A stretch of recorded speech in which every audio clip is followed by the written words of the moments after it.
Hello UPSC aspirant, hope so you all are doing so good. My name is Abhay and I'm a fellow UPSC aspirant. शिक्षा वह सबसे शक्तिशाली हथियार है जिससे आप दुनिया को बदल सकते हैं। Nelson Mandela. नमस्कार दोस्तों, स्वागत है आपका यूपीएससी एक्सप्लेन्ड सीरीज के एक और जानदार एपिसोड में। आज का विषय है inclusive education, challenges and solutions, social justice. क्या आप जानते हैं कि भारत में हर 5 में से एक बच्चा अब भी स्कूली शिक्षा से वंचित है और इनमें से अधिकतर वे बच्चे हैं जो किसी न किसी रूप से शारीरिक, मानसिक, सामाजिक या आर्थिक रूप से वंचित हैं। इन्हीं बच्चों को मुख्यधारा की शिक्षा में जोड़ने के प्रयास को कहा जाता है इंक्लूसिव एजुकेशन। इंक्लूसिव एजुकेशन का मतलब है ऐसा शिक्षा प्रणाली जो सभी बच्चों को, चाहे वे किसी भी जाति, धर्म, लिंग, भाषा, शारीरिक या मानसिक अवस्था से हों, एक समान अवसर और सम्मान के साथ शिक्षा प्राप्त करने का अधिकार दे। तो इस वीडियो में हम जानेंगे कि इंक्लूसिव एजुकेशन क्या है, इसकी ज़रूरत क्यों है, इससे जुड़ी प्रमुख चुनौतियां क्या हैं, सरकार के प्रयास क्या हैं और आगे का रास्ता क्या हो सकता है। सबसे पहले बात करते हैं इंक्लूसिव एजुकेशन की आवश्यकता की। पहला, यह संविधान के आर्टिकल 14 और आर्टिकल 21A में दिए गए इक्वालिटी और राइट टू एजुकेशन के मूल सिद्धांतों को पूरा करता है। दूसरा, यह सोशल जस्टिस और इक्विटी को बढ़ावा देता है। तीसरा, यह डाइवर्सिटी को स्वीकार करता है और बच्चों को सहयोग, सहानुभूति और समानता जैसे मूल्य सिखाता है। अब बात करते हैं कि किन किन बच्चों को इंक्लूसिव एजुकेशन की सबसे ज्यादा जरूरत है। पहला, चिल्ड्रन विद डिसेबिलिटीज। दूसरा, गर्ल्स फ्रॉम कंजर्वेटिव फैमिलीज। तीसरा, children from scheduled castes, scheduled tribes and other backward classes. चौथा, children from remote tribal and rural areas. पांचवा, children from economically weaker sections. अब जानते हैं कि इंक्लूसिव एजुकेशन को लागू करने में क्या क्या चैलेंजेस सामने आते हैं।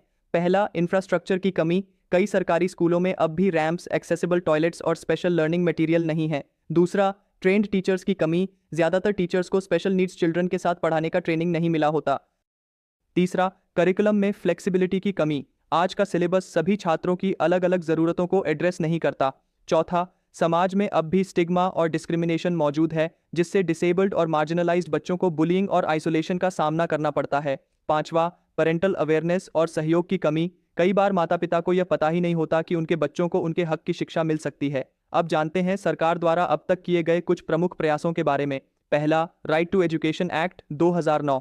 इस कानून के अंतर्गत सभी बच्चों को 6 से 14 वर्ष की आयु तक मुफ्त और अनिवार्य शिक्षा का अधिकार है। दूसरा, सर्वा शिक्षा अभियान, विशेष रूप से डिसएडवांटेज्ड ग्रुप्स के एनरोलमेंट और रिटेंशन को बढ़ावा देने के लिए। तीसरा, समग्र शिक्षा अभियान, प्री स्कूल से सीनियर सेकेंडरी तक क्वालिटी और इंक्लूसिव एजुकेशन प्रदान करने के लिए। चौथा, नेशनल एजुकेशन पॉलिसी 2020। इस नीति में इंक्लूसिव और इक्विटेबल एजुकेशन को कोर विजन बनाया गया है।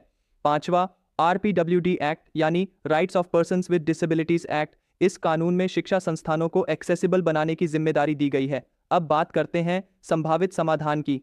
पहला, टीचर ट्रेनिंग प्रोग्राम्स को इंक्लूसिव पेडागोजी पर केंद्रित करना होगा।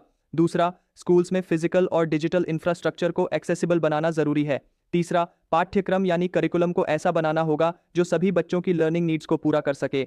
चौथा, अर्ली आइडेंटिफिकेशन और इंटरवेंशन जरूरी है ताकि विशेष जरूरत वाले बच्चों की सहायता समय पर हो सके। पांचवा, कम्युनिटी पार्टिसिपेशन और पेरेंटल इन्वॉल्वमेंट को बढ़ावा देना होगा ताकि समाज समावेशी शिक्षा को स्वीकार करे। इंक्लूसिव एजुकेशन को सफल बनाने के लिए एक बहुत जरूरी चीज है सोच में बदलाव।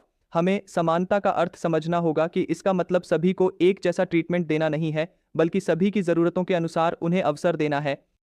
एक दिलचस्प तथ्य, यूनेस्को की एक रिपोर्ट के अनुसार यदि भारत इंक्लूसिव एजुकेशन को पूरी तरह इंप्लीमेंट करे तो स्कूल ड्रॉप आउट रेट आधे से भी कम हो सकता है। तो दोस्तों, आज हमने जाना कि इंक्लूसिव एजुकेशन सिर्फ एक शैक्षिक मॉडल नहीं है, यह एक सामाजिक क्रांति का आधार है। यह समाज को और अधिक मानवीय, सहिष्णु और समावेशी बनाता है। जैसा कि हेलन केलर ने कहा था, alone we can do so little, together we can do so much.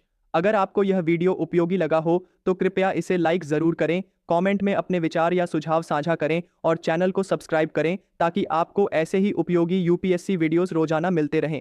आपके समय और भरोसे के लिए दिल से धन्यवाद। और जाते जाते एक सवाल, क्या आप मानते हैं कि हमारे स्कूलों को इंक्लूसिव एजुकेशन के लिए तैयार किया गया है या हमें अभी भी एक लंबा रास्ता तय करना है? अपने विचार कमेंट में ज़रूर साझा करें, मैं आपके जवाबों का इंतजार करूंगा। मिलते हैं अगले वीडियो में, तब तक के लिए जय हिंद।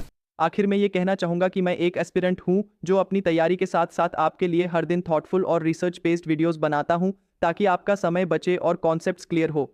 इनमें मैं पेड एप्लीकेशंस यूज़ करता हूँ, ना तो कोई टीम है, ना ही कोई स्पॉन्सर, सिर्फ मैं हूँ और मेरा डेडिकेशन।